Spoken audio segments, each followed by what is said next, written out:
You're watching Experience Comic Culture and Sales, streaming live daily to Facebook, YouTube, Twitch, and Twitter. 2, 1.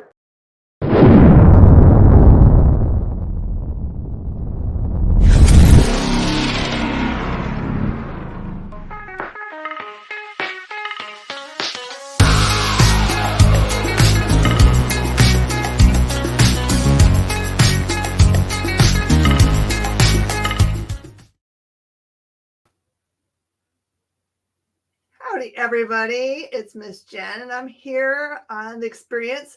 This is Talkin Shop. Super excited about our next guest. Known Manny for a long time, and he knows his stuff, man. He loves his comic books. He is not just a guy working at a publisher that's just not knowing stuff. He is a true fan of what he is selling. So I just want you to give him a warm welcome, give a great reception. Welcome, Manny Castellanos. Thank you. That was such a great intro to myself. We've known each other for so long. Yeah, no, we've known each other since I first started working within the industry at Mad Cave back in my time there. And you've just been like, you were my favorite retailer because you're the first one to kind of like support us. And, so much has changed. That was like, what, 5 years ago at this point? It's true. I still remember that really fun. We all got to go out and have a really good meal together and talk about comic books and how much we love them. And yeah, I could tell that your passion was real for comics, and you weren't just ticking the clock times. Appreciate it. I can say the same thing to you. Oh yeah, I live and eat and breathe this stuff. So I'm well aware. You're moving. You're getting a new store location, correct? Yeah, they're hypothetically finishing up our mezzanine today. There was a little bit of a hiccup with that, but I mean, nothing ever goes smoothly in our industry. So anything worth having is worth struggling for, is the way I feel about it. So that's a good one. So, okay. So this is the fun thing about being in our industry. It's a peek behind the curtain is that there has been since the pandemic, really a lot of kind of like people that were once at a company. As Manny mentioned, he was at Mad Cave, moved to other companies just for new fits, and there were needs in different publishers that were better fit for people like Manny. So it's tell us the story about how Boom managed to steal you. Well, this was back in May 2022. I was already, not that I enjoyed my time at Mad Cave, but definitely was thinking about other publishers. There's so, I'm still in my 20s, so there's so much to still like learn and go to. And it was my boss, our director of sales, Josh Hayes, who found me and asked for an interview. And I said, hell yeah, I would love to be part of the Boom team. Interviewed me. They clearly liked me because I got the job, and I've been here now for over a year, and I've learned. I'm always learning something new. You're a great fit, and I think there's also this kind of cool thing that happens in our industry where it's not like when you move from one publisher to another that it's like a bad thing. It's just a cool growth thing, and I think that most publishers are like happy about lifting people up to new positions and getting new experiences. That's what I like about it. It's not like that in every industry for sure. No, yeah, absolutely. Everyone knows each other in our industry. It's so small and tight knit, and I think it's a really good thing. I like it.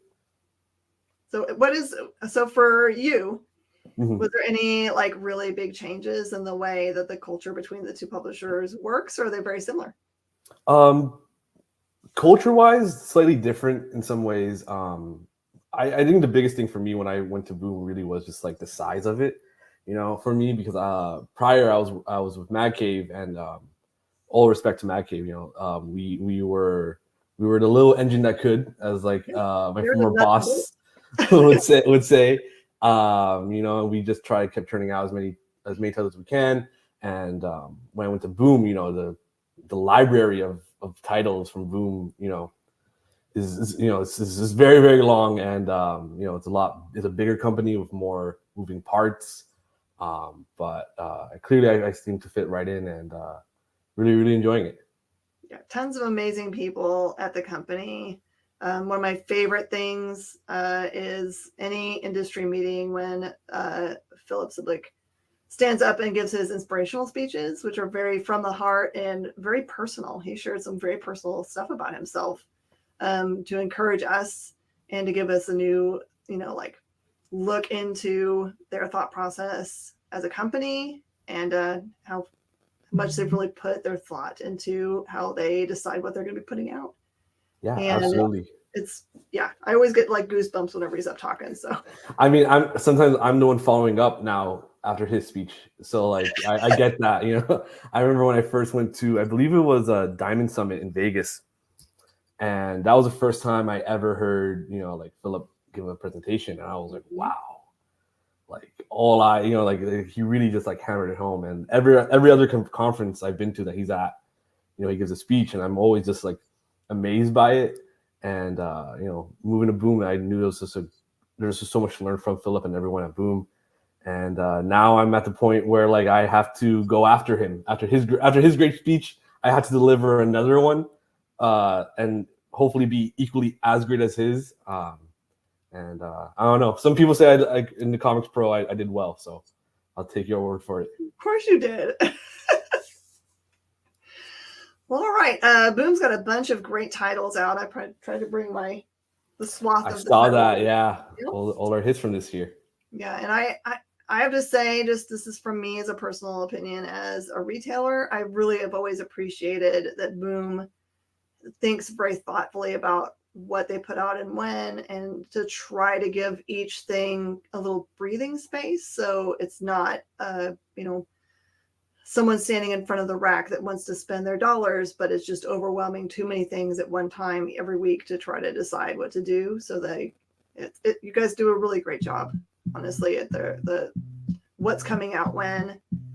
And I don't know who is in charge of how that lays out, but give them mad props, please. Absolutely. It's a team effort. Everything that happens for every publisher, I say, not just Boom. A lot of moving pieces and a lot of work from everyone. Mm-hmm. So you had a big release this week. It was Lotus Land. Yes. That one is really cool. You know what's so funny about this cover is that before I had it in front of me, I really thought there was a die cut there. Oh, really?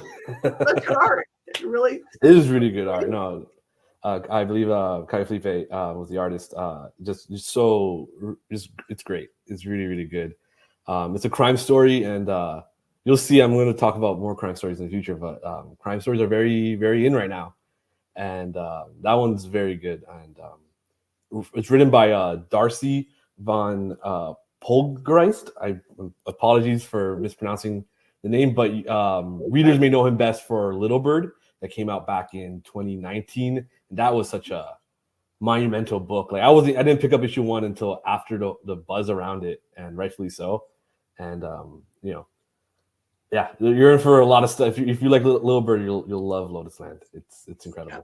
The thing I thought that was so surprising about it is I didn't really expect until you're into it is like it really is truly great gritty cop drama, but also magic and dome cities. It's weird, yeah. It's like in a dystopian Vancouver, a little Blade Runner for sure in its setting. And who doesn't love Blade Runner? Stuff. It's perfect. No, it's really, really good.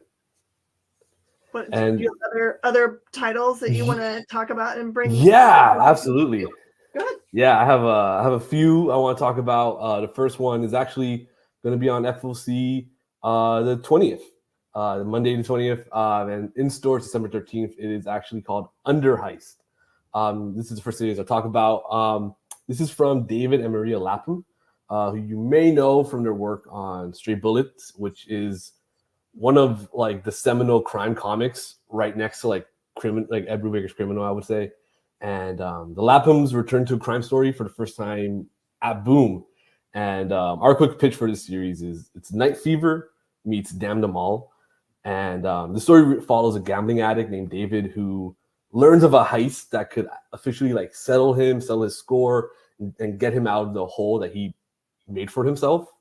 But of course, nothing ever goes right.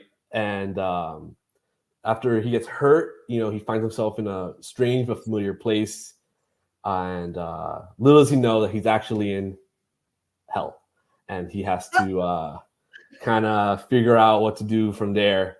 And it's a little bit mind bending, think a little bit like Sixth Sense in that sense.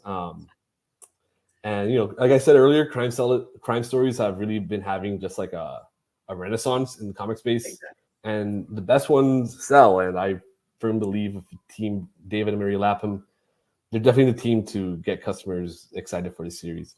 And I would also say, if you're familiar with, if you're a film person like me, if you like Safdie brothers movies, such as like Good Times or Uncut Gems that came out a few years back, you'll definitely enjoy the series. It's following a protagonist at their lowest point, trying to make amends for all their wrongs. And I this is a song, but I like stories about desperate characters because it always makes it interesting.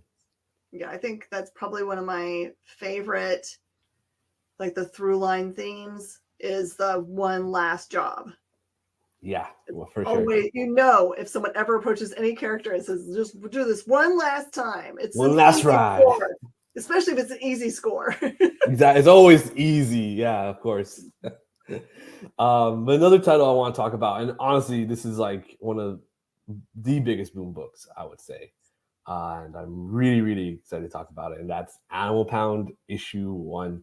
I'm going to say this is from Tom King. Y'all may know him as a Eisner Award-winning writer for Mr. Miracle and just a whole other slew of amazing titles. And with him illustrating the series is Peter Gross, and they're doing something different. They're tackling a new take on a literary classic.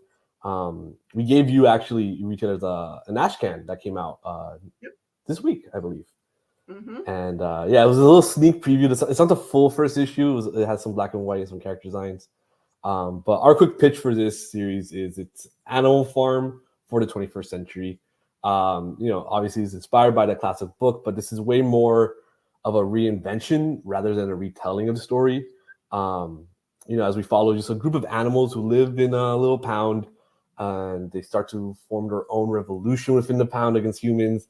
They start to form their own system of government, and similar to the book, absolute power corrupts absolutely. However, we are in the 21st century, so things definitely have a different approach to getting power. When I first heard that we were doing a Tom King book, like I was so excited. Yeah. He's one of my favorite writers, and building off his amazing work at DC, he's really looking to outdo himself. And this is a real quote. This is his most ambitious story he's ever told. He's literally said it, and it shows. It shows within the first issue. If you read Ashcan, I think you'll see, but it gets even deeper. It's so good. Tom King is just one of the biggest writers out there, and I've read most of his things, and so I'm sure many of your customers have. So they're definitely gonna like this series and cry a little bit, because again, who doesn't love cute animals? Yeah. I think that right now is the perfect time because in the news a lot there is this the forever threat of book banning, and so all of the previously banned books are kind of in everyone's mind right now. And since Animal Farm is part of those groups, it's a perfect time for a book like this. It's perfect. Yeah, no, I know. Speaking of that, I also know another book that's been banned is Mouse. Is another title, and that's such an important like just story to tell, and I would put Animal Pound in the same way of just a very, very important story to tell, especially now with the current world we're living in. For sure. So much fun. Yeah. I mean, believe it or not, it is I don't know if I want to say fun, but you're going to be entertained for sure. There's no doubt about that. You're going to be entertained. Tom King has made me care about characters that I really truly don't care about, so he's a magical man. Yeah, and everyone loves animals, so of course you're gonna feel so quickly attached to all the characters here. But moving on, the next book I want to talk about is a one-shot actually, and that is Book of Butcher. That goes in stores December 27th. And I don't think I mentioned it, but Animal Pound is in stores December 20th, week before. But I want to talk about Book of Butcher because, believe it or not, coming next year, later in next year, it's going to be 5 years of Something's Killing the Children. Like 5 years of the what we call the Slaughterverse. Yeah, it came out in in the fall of 2019, and time flies. I know it's crazy to think about it 5 years ago. Way to go, Erica Slaughter.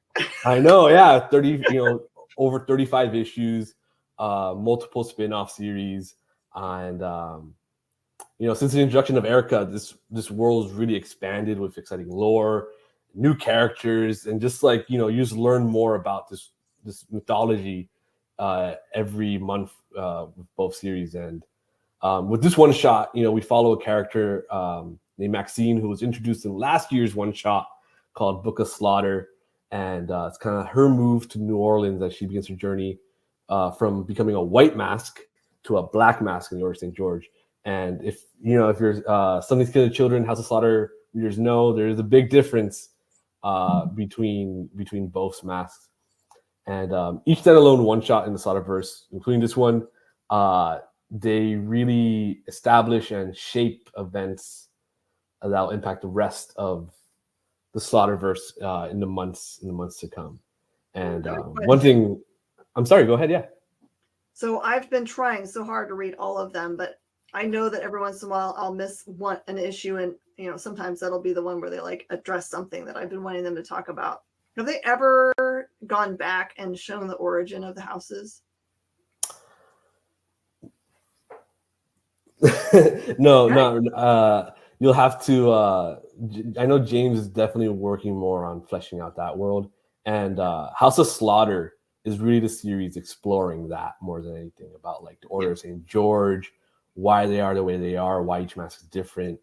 House of Slaughter is really that kind of series. Every story arc we follow a new character, and I love that about it. Perfect. And I should also mention we do have phenomenal covers with Book of Butcher. One, obviously, we have one from Werther, the main series from Sick Tick. But we also have an awesome cover from Dan Mora that you'll see for yourself, but it's really, really awesome. As a fan of Dan Mora, I love all his covers. The next one I want to talk about is called Pine and Merrimack, and this one actually comes out next year, January 3rd specifically. This is from Kyle Starks, who's known for Peacemaker Tries Hard, that series. He brings his first original series to Boom Studios, and with him is the artist Frank Galan, and they're delivering another very chilling crime story that's, I would say, is a little as similar unsettling as Silence of the Lambs. And our quick pitch for this series is Philadelphia meets I Hate This Place. And this story follows a detective and her husband. They're in a small town. They moved away from all the craziness of the city, and they've been living peacefully, within the small town. And what was supposed to be a simple case literally turns into a chase to catch an untraceable killer. And there's definitely supernatural elements at play with this series. Frank Galan's art is so good. I don't know how to describe it, but it's just so good. It's so dynamic. It's, for me, it's the character designs of his art that's really just a standout for me. And this is just a great series. There's definitely some Lovecraftian horror in the mix as well. And again, like I said earlier, crime is having this big resurgence. I love crime. I don't like doing it, but I like crime stories. And this book has a more of a macabre, dreary tone to it. And I think Galan's art just complements Stark's writing so well. So really, so maybe for fans of Mika Ha's Nightmare blog. I think it's a fan for anyone of horror. Honestly, that's what I would say. I know it's a little broad, but genuinely, it's gonna get readers for sure. Oh, perfect. And the last book I want to talk about is another one shot, but this is a special one shot. It's Power Rangers Unlimited Morphin Masters. This is out January 31st, and this has Ryan Parrott, the longest running Power Rangers writer, return to the franchise to create this amazing one shot. This takes place after the events of this takes place during the events of Darkest Hour, which is currently going on through basically all the Rangers books. And this is a must-have issue for every Ranger reader. Like you cannot skip this one shot. It ties directly with the events of Darkest Hour, as I said, and it takes off literally right where issue 116 left off. And I know you haven't read issue 116 yet because it hasn't come out until, I believe, January 24th. I want to say a week earlier. But there's something major happened in that issue, and I can't say anything about it yet. I'll say it off the air to you, Jen, because you're awesome. But I can't say anything as of yet. But I can say that the events of issue 116, it will be talked about from fans. It will be talked about in the comic sites. It's going to be talked about. It's going to have a big impact. Well, it's enough to know that, to give everybody a heads up, that they should be, if they are even remotely Power Rangers fans, to at least arrange with their local comic shop to pick up 116. Absolutely. So, again, jumping on this part. It might end up being a collector's issue. Who knows? I'm not. That's all. Mum's a word. But the story itself is really like a journey. In this one shot, we follow one Ranger as they kind of trek across the entire grid, searching for like the Morphin Masters. The people who kind of created Power Rangers, and to help them against the Darkest Hour event. I think of it a little similar to like Spider-Verse, the movies, in terms of just like one Ranger just traveling to across different like areas looking for more Rangers. Yeah, as I said, this one shot is a key issue for Ranger readers, so definitely don't miss out on it. Yeah, and those are people that really love Shattered Grid, probably. If they've wandered away, this is probably the right time to come back. I would say Darkest Hour is the event to come back in for sure. Yeah, there's been so many Power Rangers events. I'm still catching up on some of the events, admittedly, since I joined at Boom. But this is definitely, from what I've been told from my coworkers who have read it as fans, that this is definitely like just a different feel compared to every other event before. So definitely gonna be fun. Well, that's awesome. Sounds like you guys have got a lot of really books lined up. And more. that was only a little taste of what we have coming up. There's a lot, but I wouldn't be here if I didn't love talking about these books. Oh yeah, I'm also excited that you guys have continued on with the story arcs for Abbott, because I don't know, that character is really cool, and just see different time periods for her is really cool. I would say Abbott's for me, it's like an underrated Boom book. That was actually one of the first Boom books I read back when before I joined Mad Cave, and I was like really like getting more into indie stuff. That was like one of the first Boom books I read that was coming out. And yeah, I'm right there with you. I'm really glad I was able to have like a trilogy, and like for this final arc to kind of like wrap up Abbott's story. I'm a sucker for trilogies. Me too. I like big myth arcs. I'm one of those weirdos that likes, Jonathan Hickman, 10-year long. I'll resolve it eventually. I'm good. I'm down for all of that. I know. Yeah, I know exactly what you mean. I love Jonathan Hickman books too. Even if I don't know what I'm reading, I know I enjoy it, which is weird to say, but I feel that's just Jonathan Hickman books in a nutshell. She's like, I just trust the journey wherever we're going. Mm-hmm. Yeah. No, do you have a favorite? Do you have a favorite Boom book that you're like, whenever a copy is available, or any early digital copy for you to read, you're like, everyone move out the way. This is mine. For me, I would probably say Damn Them All. is up there. Okay. That was the first one that came to mind. So I'm gonna say Damn Them All. If you read Cy Spurrier's Constantine run back from I believe 2019 to 2020, Damn Them All is a spiritual successor to his Constantine run, and I don't, it's has the liberty of being very much its own thing and being an original story. And Cy is able to do what he tell the story that he wants to tell, and it shows because it's a crazy book. It's like a woman Constantine trying to like just save the damned. It's just a weird fun book. Charlie Adler's art is also just, I mean, it's Charlie Adler. I don't know what more to say. Yeah, it's so for anybody that is not familiar with Charlie's work, if you've ever read any Walking Dead, you've seen Charlie's work. Everyone knows Charlie's work. Well, and I'm curious about you. What would you say is like one of your favorite books of ours in recent? What's coming? Months? What's doing right now? I am in love with anything that Ron B does. So Rare Flavors is so different that I'm just like, I can't even really explain to people what the book is about, except for Indian demon who also wants to be Anthony Bourdain. Yeah, Anthony Bourdain. I see it.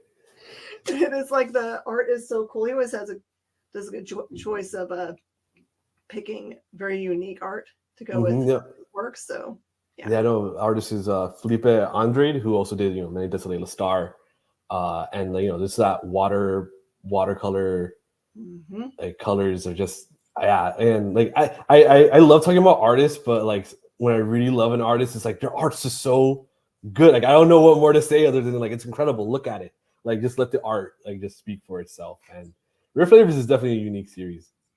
I feel that way about Something is Killing the Children also. Like if you didn't even really want to read the book, you could just pick it up and just gaze upon its beautifulness.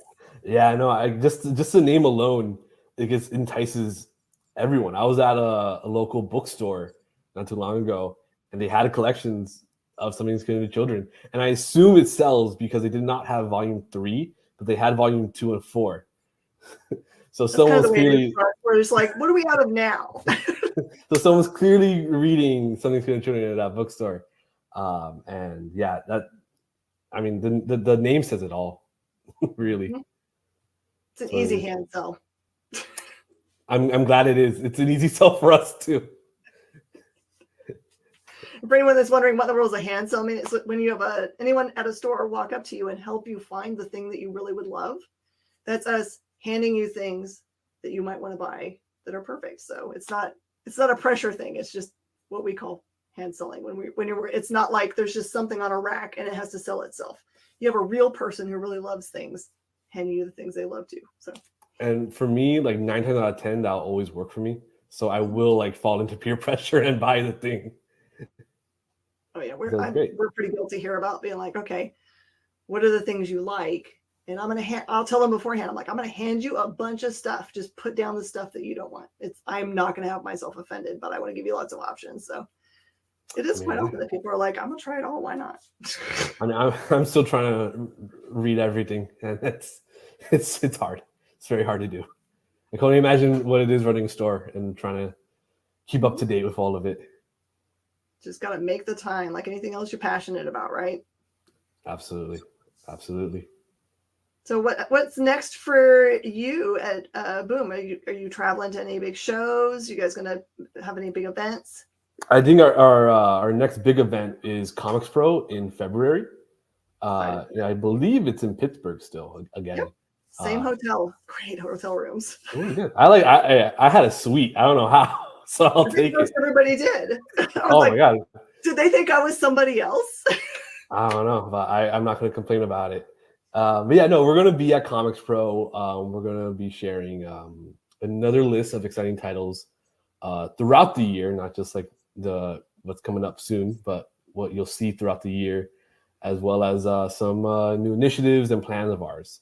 And I can tell you, Philip could give that speech better than I can. So you'll have to wait till February to see it. Well, that's a good point to make. Is like just to stay tuned to all the stuff that we put out for information for you guys here on the experience, because we're going to try to keep you up to date so that you can have plenty of time to talk to your local comic shop about what to add to your sub list. You know, even if it's just like, I just want to try a nibble of this, can you just get me a number one? Or for the one shot that's coming out, you might just like, I just want to try just this one thing to see if it's something I want to be into. Or just, you know, call your LCS up right now and just say, I need Mighty Morphin 116. Lord, I do. I need it now. And trust me, you do need it now because it's very important. You don't want to wait up for that issue. Absolutely. And Kyle says we need to bring more super warm hats for Pittsburgh. You know, I'm gonna talk to Josh about that. I'm definitely gonna talk to Josh about that. See if he can get some more. I have my hat still. Yeah, me too. I'm in Charlotte, North Carolina, so it's getting really cold right now. So I've been using it. Well, it's been lovely talking to you, Manny. I whenever Kyle told me that this was what I was going to get to do today, I was like, well, my life is so cool. I can say the same thing. It was Jen talking to you. It's always a pleasure. It's always great talking to you. I love doing it. All right, everybody. Thank you so much for joining us here on the Experience for Talkin Shop. Remember to tell your friends about this cool programming and share to them. Maybe click the subscribe button so you never miss this wonderful programming on any of the platforms you're watching it on. And go and follow the Boom page so you can keep up with all the stuff they're doing. You might drop some stuff there before we see it. And you guys can be all the cool kids. All right. Yeah. We'll see you guys next week. Thank you so much, Manny. We'll see you again. Thank you, Jen. Bye, y'all. There's a comic book universe on the streets of Cleveland. Hero Tomorrow Comics is debuting Violante, the Undead. Get the new issue or the entire acclaimed library live on Kickstarter. I'm coming for you, Cleveland. Details at clevelandsuperhero.com.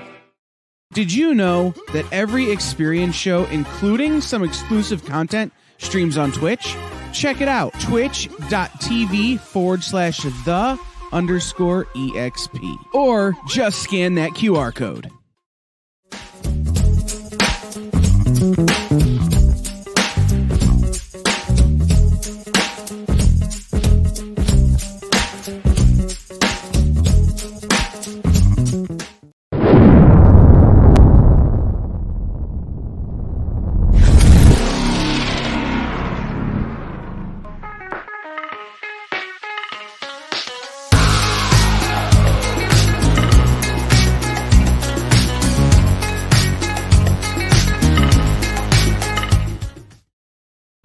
Everybody, no, I didn't do a magical clothing change in between shows. We recorded that one because it just made more sense for our schedules.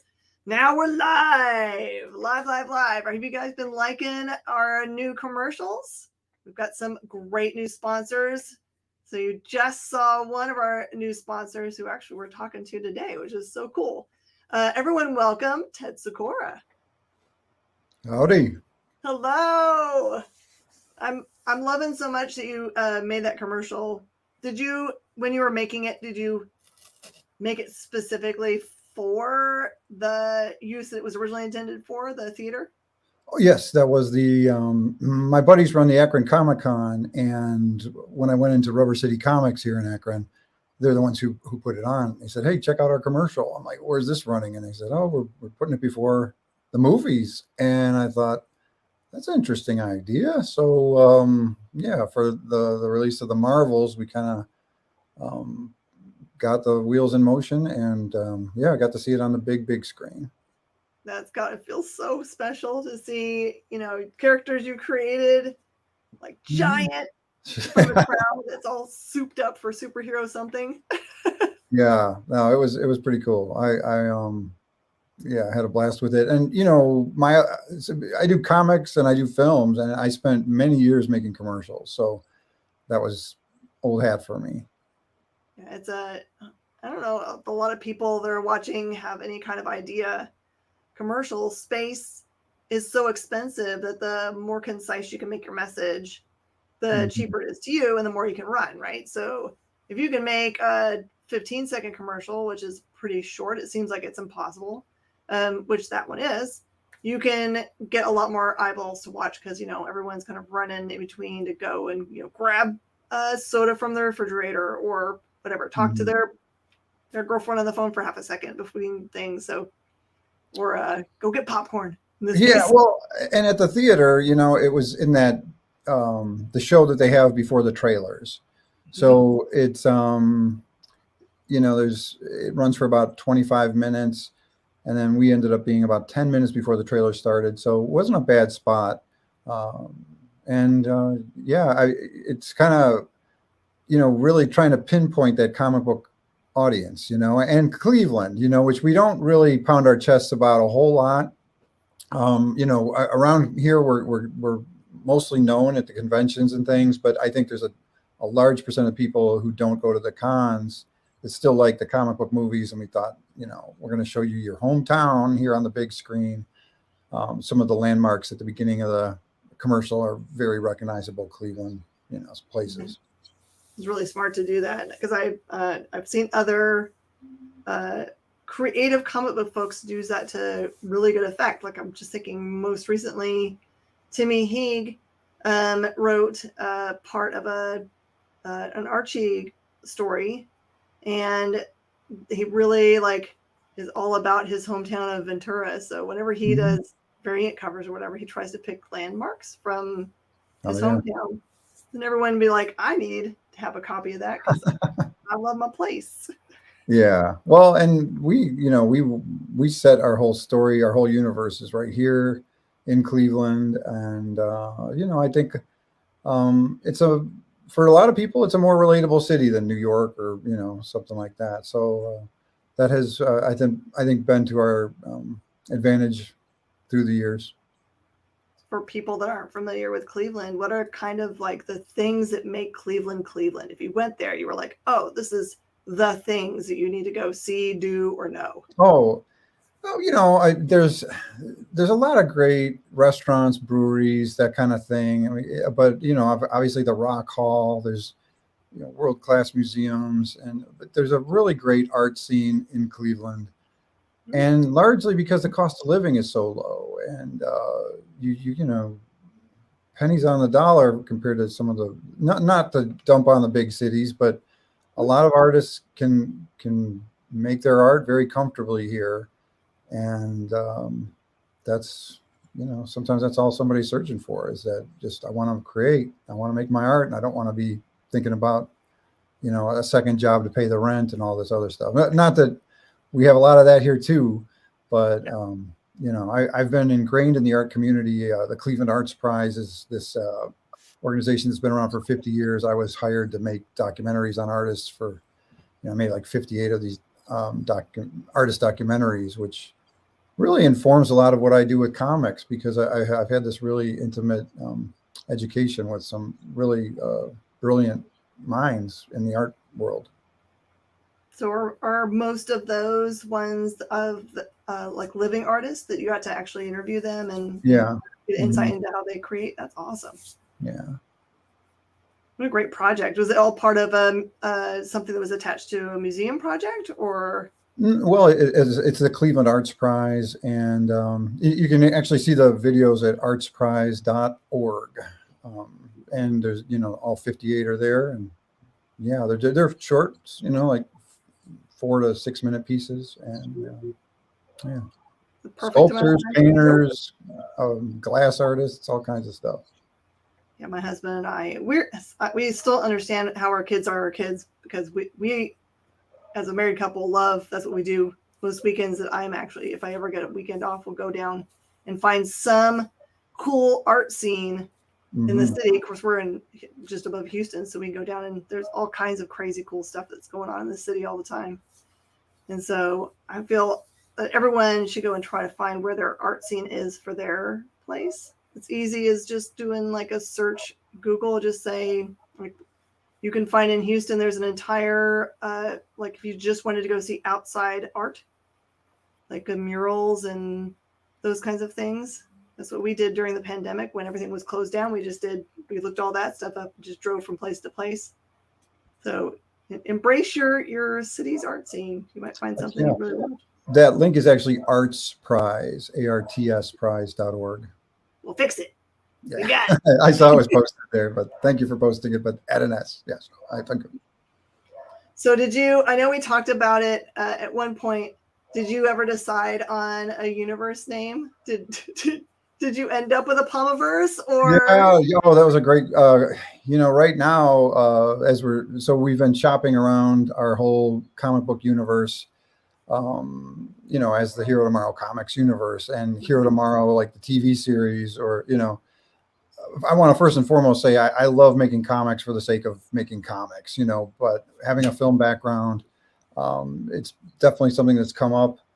People have been asking about rights more and more. And so we are, I've got a pilot episode written now and a plan for a first season. So yeah, but right now it's called Hero Tomorrow. Someone might want to call it Tap Dance Killer. That's fine.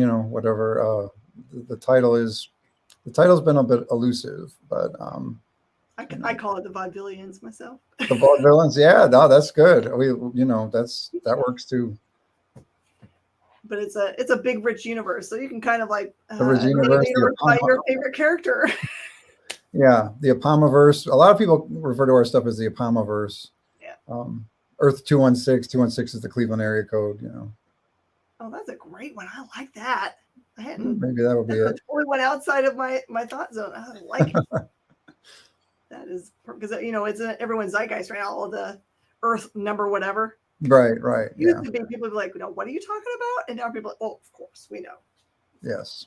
For Earth, because both Marvel and DC have Earth somethings. Yes. Earth tours out there.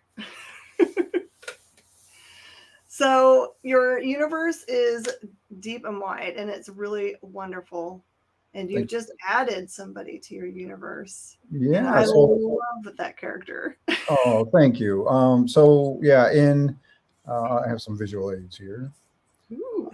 In Tap Dance Killer, we introduced a heavyweight boxer who becomes this super-powered murderous clown named Punchline. Now, for anyone who's not really familiar with our world, I really should go back just a little bit. It started with Apama. This is about an ice cream truck driver on the west side of Cleveland who unlocks the spirit force of the most savage beast mankind has never known and becomes Cleveland's ragtag resident superhero. This was actually an odd spinoff of a feature film that I directed called Hero Tomorrow, which is what we named our company after. So this is about a guy who has an idea for a superhero. His idea is based on the premise that so many heroes are creature themed, but all the good creatures have already been taken, like spiders, bats, wolverines. He makes up this animal that's so powerful in stealth, it's never yet been discovered by mankind, calls it the Apama, and that's what his hero is. So that's part of the humor of the movie, is this guy trying to explain this superhero based on an animal that doesn't exist. But it debuted, so the movie debuted at the big Comic-Con San Diego, played film festivals all over the world.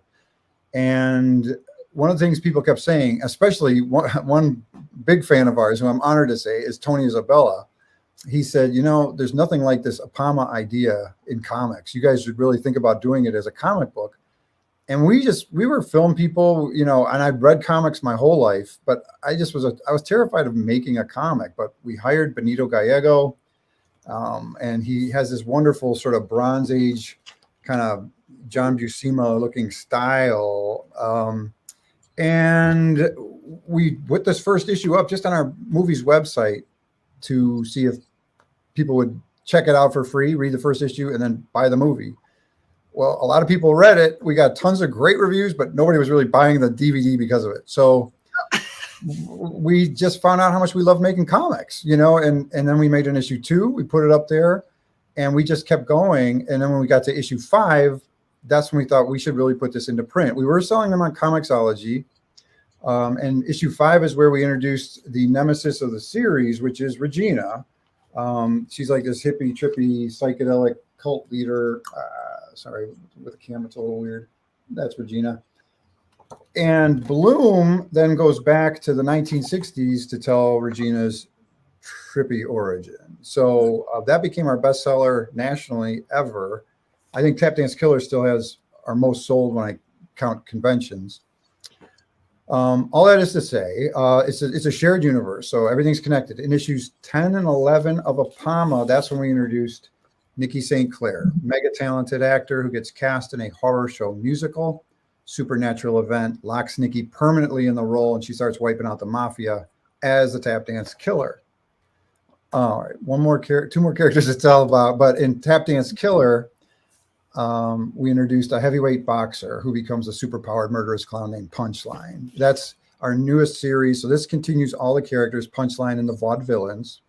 And back in Tap Dance Killer, there's sort of the mad scientist of the group of the Vaudevillains, Fletcher. He's this, obsessed with animating the dead. He learns of a spiritual healer in Mexico. This is in Tap Dance Killer 4. Mm-hmm. And he goes to try to cure his girlfriend, Elizabeth. And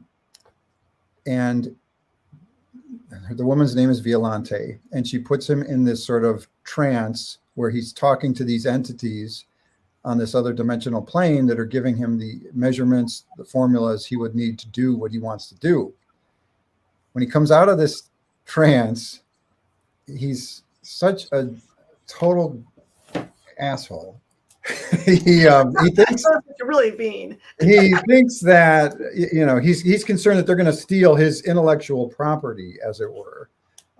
This is that sort of that moment when she's got him in the trance, and they want to put him in the trance again to make sure that they got everything right. And he says, "Folly, you just want to steal my intellectual property," and he shoots them dead. So. He doesn't think anything of that. Anything will ever come of that? But killing a healer like Violante, not so easy. So she is coming back. This is Violante the Undead from Mexico, and she is going to wreak havoc on the Vaudevillains. This is how I kind of designed her. I bought a mannequin face and just I was actually having a hard time with her on paper, but then I got this and. That was how I can kind of do this little thing here. Really remarkable on the podcast to do this weird, but anyway, yeah. That's so the new issue, Punchline 3, is sort of the birth of this new version of Violante, and a lot of the covers that you see on our campaign, they're either like one of them is my original concept illustration, which is this one here. Her dress is based on sort of a dried rose. And I wanted something that felt like Day of the Dead, but I didn't want to copy a lot of what I've been seeing of Day of the Dead type characters. We took a family trip to Mexico, and I was just super inspired. And there was so much color, and I just wanted to kind of break the white skull face mold a little bit. You were very successful because she doesn't look like a Dia de los Muertos theme at all.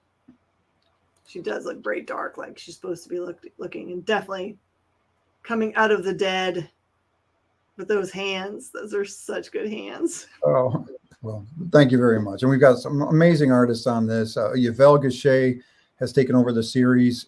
He's best known as the person, when Harley Quinn was brought into the DC universe, the Alex Ross cover with the Joker. He did the interior of that. Okay. And he's been wonderful to work with. And we've got variant covers from Jose Ladrone, which I'm a huge Alejandro Jodorowsky fan. And I don't know if you read Sons of El Topo, but my God, I thought that was the best thing I've read in 15 years. And working with Jodorowsky's artist, he did this amazing cover. And Giancarlo Bernal did another one. And then I did a couple myself. One is made to look like a vintage Mexican horror film poster, starring Violante being the name of the film, even though it's a Punchline 3 cover. You're awesome. Okay, so what I see often when I get to see pictures from you set up conventions, and what I've experienced firsthand is you have a lot of people that dress up as characters from your books. Are they people that that are coming specifically to do that? Or are those fans coming and are surprising you with their creation? It's been both, which has been, really amazing. Josie, who does a lot of the shows with us in Cleveland, actually, when we first debuted the character, she won a contest Let me see. She's How am I doing? amazing. She looks just like the character is. Yeah, I know. And she's even got the same backstory as Nikki St. Clair. Like she is an actor, tons of theater work. So yeah, she's great. So a lot of the local shows, but I've had people surprise me as Regina, as Apama, as Hurricane Lizzie. It's it's just a total amazing joy to see for somebody to do that, to take that initiative. And Have you ever had a punchline? I don't think I've seen a picture. not yet. No. So I'd love to. That would be the most fun one to wear. Gosh. I know he's got and I've had a lot of people who want to do it, but they're like, good God, because like he's got the, in the special edition, this is my original concept, but it's just this patchwork costume. So like, Yeah. that is a lot of work. But yes, I'm hoping it'll happen. You see Punchline in the future? I don't have like the broad shoulders of Punchline. I think you would be. I mean, I think you could do a very good Hurricane Lizzie. Do we ever talk about her? Let me see here. So Hurricane Lizzie, that was when Fletcher went to Mexico to help his girlfriend Lizzie. It didn't quite. She was kind of like the first pancake, is what I say. But so she's kind of got the straitjacket, and she ties knives to the end of them, of the sleeves, and she can whiz them around. Very scary. Yeah. Oh, that's awesome. So you have currently right now a Kickstarter running. What is it for the Violante? Yes. And one of the quick URLs, if you just go to clevelandsuperhero.com, that takes you right to the Kickstarter page. And we hit our goal pretty quickly within less than 3 days. And we're, into stretch goals now. We're up for about another 2.5 weeks. Oh, that's great. You have yeah. plenty of time. So what are some of the stretch goal goodies? Well, let's see. It might be like an interior pinup. We've already got you get a physical pinup that was done by Chiara Colasante, and you can see that on the page itself. Mm-hmm. I do a lot of things with some of my friends. So one of the guys who did the variant cover, Giancarlo Bernal, he does a book called Crescent City Monsters. Do you know that one? I know the name. I don't know that I've gotten to read it. Oh, you get issue 1, a digital PDF of that now. So yeah, there's more coming. I haven't really announced all the stretch rewards yet. Like sometimes we'll do a bookmark or something. I tend to like to put the value in the actual book. So hoping to get more, guest pinup kind of things in the book. I love what I'm seeing happen in the crowdfund community. I've seen a lot more of what you're doing, which is like cross promoting one of your friends' works. So I've seen a lot more of that. Some of the stretch goal is unlocking of a digital copy of a bunch of other really great work, so that people can get exposed to lots of different creators, because you can see it right now. There are so many cool campaigns running. I don't know if it's because people just all of a sudden became brave or figured out the platforms or what, but it's all amazing. There's something out there for everybody. We're living in a great age of access to things, because back in the day you just had to go show up at a convention and walk down Artist Alley. Was kind of the way you found new things that weren't at comic book shops. This is way easier. Yeah, and I mean, it can't be said enough. Like the Kickstarter community and the backers, it just, for an indie like ourselves, I mean, that money coming in, we do greatly appreciate it. I mean, like for instance, if we raise say $7,000 or so on this campaign, I mean, that pays for an awful lot of just the print run, or, the art. And then, we are with Diamond, so it is available through them. But, many times right out of the Kickstarter, we could be very close to in the black. and then conventions and diamond orders could be considered, profit, or and there's so many expenses with all this stuff. So Yeah. the thing with a Kickstarter sale is you really are, as a creator, getting a big chunk of that. Kickstarter takes their 7% or whatever, but it's not like, with Diamond. I mean, we're grateful to be with them, but we get like 40 cents on the dollar. And that doesn't, there's the cost of the product and all that. And it makes it very tough. We couldn't do this without Kickstarter. Basically, we would just be losing money. And the cool thing about the Kickstarter program is that I know that some people might feel like maybe they're cheating on their LCS by supporting a Kickstarter. This is what you do. You buy the Kickstarter, and then you take it to your LCS and say, I really dig this whole universe, and you can get it through Diamond. Do you think you could add it to my pull box? So you've supported the Kickstarter, so you get something special.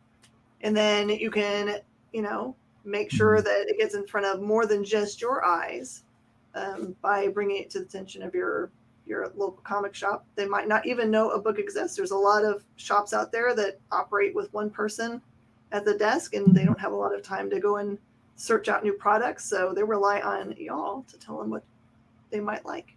And in our case, I think our most backed campaign had something like 430 backers. There's how many Diamond accounts? 2,000. It's not like we're not really hurting the stores here. Yeah. And hopefully, if anything, we are generating more interest in the stuff. Very true. So what is next past this Kickstarter? What is the next book you have planned for the universe? Yeah, well, this will be 5 issues of Punchline. So this is issue 3. The current campaign is issues 1 through 3. So if you can get anything in the back catalog attached to this campaign. Everything's available as an add-on. I want to come back to Regina. The book of Regina would fill in the gaps between the 60s and modern times. And that would be, as I envision it, like sort of like a Vampirella type magazine, except all the stories would be related to her or one of her cult members. So, and it all would be fitting into this puzzle that is connected. So that one is bouncing around in my head. And I also, the more I've done with Violante here, I really think Violante versus Regina. I mean, I think that could be a really interesting kind of, there's something there. So I've had an idea for that story in my head too. Apama, we have 12 issues. That's still an ongoing series. And there's another new character I want to debut too. Actually, 2 more. But I like to do it in, we do things very methodically. We didn't start with a universe populated with characters. We started with an ice cream truck driver, classic origin story. There's no villains, nothing. You get the issue 2, you get the first villain, and we've built it very slowly, 1 brick at a time. But that's what I think a lot of people kind of dig about our universe, is that you really can get on from the very beginning, and there's not a lot of experiences like that in comics these days. True. It's pretty wonderful.